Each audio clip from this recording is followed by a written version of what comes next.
my word, we are going to get to fly in Starfield. I would say I'm right, but I was right. Now, not only are we going to be flying, but we also are going to be getting to dogfight. So spaceship v spaceship. Oh, just I cannot fathom. I screamed out loud when I saw this. But I'm going to go ahead and do a deep dive of the combat here in space with other spaceships. And we're going to break it down and see if we can find anything special or something that stands out. Let's jump in. All right, so we're going to start off in the cockpit because that's kind of where they showed us. If you look here at the far left, and I'm sorry about the red bar, I don't really have a way to remove that. Wait. No, I don't. Okay. So sorry about the red bar, but you know, it's fine. It's a little bit in the way. But if you notice right here where it says 8 out of 18, and then we have some options. So we have LAS. This one I think is BAL, MSL, ENG, maybe that's engine, SHD, and GRV. And just under it, we have a plus sign. So this is maybe the D-pad, and it's going to give us the option to move of where we want to spend these points. So if you watch, when the character here spins these points, it's going to go up and down here.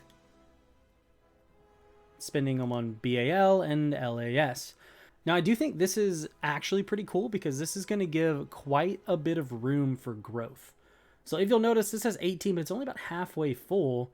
So maybe that goes all the way to 36 or even 40 of available points to spend. Not quite sure what all of this means. I mean, I would assume ENG is engine. BAL is maybe the balance. So not quite sure exactly what all of these stand for. I did look up LAS, but there's a million LAS. There's an acronym for everything. So not quite sure. Couldn't figure out what that was, or the MSL or SHD or GRV. But it's easy to tell that basically you're going to maneuver through these with the D-pad, and then you're going to spend these points here. So yeah, we'll continue on. If you look over here at the far right, we do have a force shield, or like a protective shield that we have. And it looks like it starts at 75, but goes up and charges to 100. So of course we're 100% protected. Now it's kind of a cut and dry system. So the whole is going to be our health, or the health of the actual ship. And then this 100 is going to show how much damage that our shield has taken. So I'm assuming it works a bit maybe like Halo, where once your shield breaks, you're then going to take actual damage that would need to be repaired or healed later on. Yeah, so that's fairly cut and dry. Now moving towards the middle UI here, we're going to start at the left. So this is going to show our speed. We have the BAL option over here. So I'm assuming these directly affect this. I mean, that would make sense to me. No, again, not sure what this stands for. Maybe balance. I'm sure we can look into this later on and maybe find that out another time. And then our boost. So if we want to catch up to someone or speed away, we do have a boost over here. All right, so let's actually get into the dogfighting. So at first it shows us we can maneuver inside and outside the cockpit, which is just glorious. All right, so we do have some baddies that popped up, and they're instantly targeted. So you can see they've already got some indicators on them. Our ship is certainly smart. But right here is very important. So if you'll notice, we have the ability to lock on, and then actually tells you here in the middle console, target lock, right? So I'm assuming this just prompts this UI. And once our character locks on and its health is low, or the shield, so this would be the shield and this would be the health. Once the shield is broken and it's locked on, it almost looks like we go into a kill cinematic. Kind of like for Skyrim, where when an enemy was one hit, occasionally, if you had the option on, you would do like some fancy sword swing, cut their head off, that sort of thing.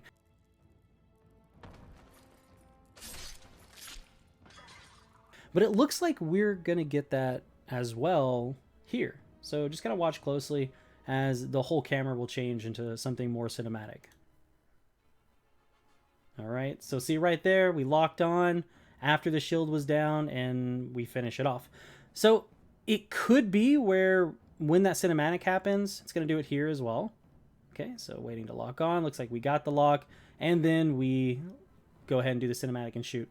So one of two things I'm thinking could be. One, once we lock on, all we have to do is hold the trigger, so Maybe they just move out for cinematic effect. But really, I think we're getting a just cutscene of us finishing them off.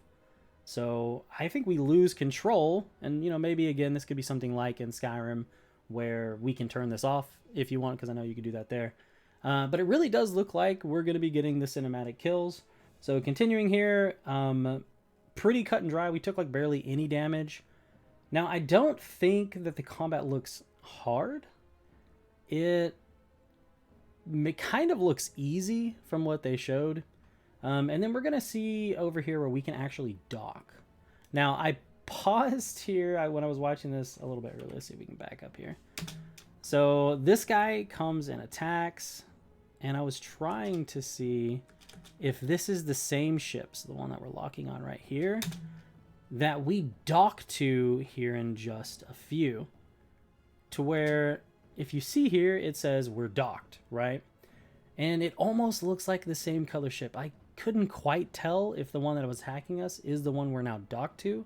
So maybe there's a way that we could stun a ship and dock it and then board them. Because, I mean, we're getting the option of undock, get up. I don't know exactly what... Maybe get up means move up this. Well, no, that would be board. Yeah, it's not sure what get up would mean.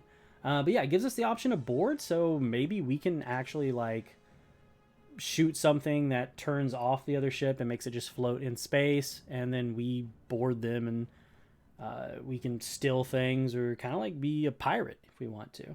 All right, and then of course we've got some more cinematics of blowing ships up. And right here, if you notice, it didn't go to a cinematic. It just finished them off, and then we were given the XP. Also, in the top right, it showed right there, critical hit reactor. So maybe instead of it going to the cinematic, we just hit an area of the ship that was very vulnerable and it blew up. Or maybe it works like Skyrim where you don't always get a cinematic. Or maybe there's no cinematic. But I'm really feeling the cinematic portion because it's such a smooth transition after the locking on earlier. I think we're going to get that. And I really like that. If I was going to blow up the ship anyways, at least give me a really cool view of it exploding without having to look at all the UI and stuff. So yeah, I think that's pretty cool. Overall, I would say the dogfighting looks great. The fact that we have full control of the ship and, we're actually doing the damage and maneuvering, thrusting, it looks really good. It looks like it feels fun. My only thing is it did not look very difficult, which kind of makes sense because there are so many if you put it in like a realistic perspective, dogfighting in space would be so boring, right? You would be thousands of miles away shooting at your enemies. So making it more like a on Earth almost jet versus jet type situation is definitely the way to go. It's going to be a lot more fun than just shooting 1,000 miles away at a ship you can't even see because your computers are like, okay, we hit it. They are blown up. Let's go collect our loot. Like, that's just boring. So the way that Bethesda decided to go with it, I think, is the 100% best way. Tell me you guys' feedback if you found anything else. If you think the cinematic's going to be going the way that I think. And yeah, there's going to be much more Starfield content soon. I've already got like 4 videos I want to make lined up. So hit that sub button and stay with me. Peace.